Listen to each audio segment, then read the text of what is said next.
Hey you and welcome to this video where I will help you out how to buy shares on eToro. So right now we are here at the home tab and I want to buy shares. So what I'm going to do is I click right here on discover and then you will find right here an overview.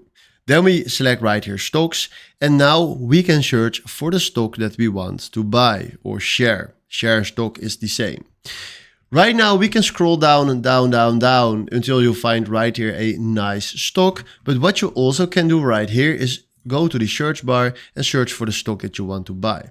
So let's say we want to buy Apple. We search for Apple, stocks Nasdaq, that is fine. We select right here Apple.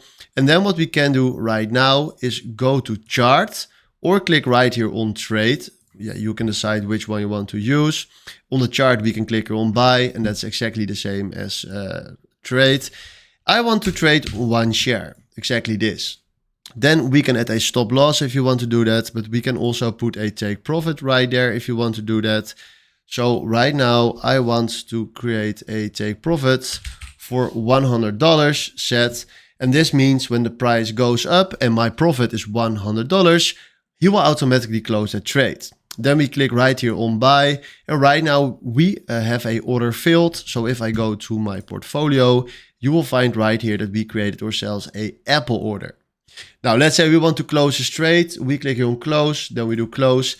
And this is how you can buy a share on eToro. So hopefully this was exactly the video where I was looking for. Thanks for watching and have a wonderful day. Ciao.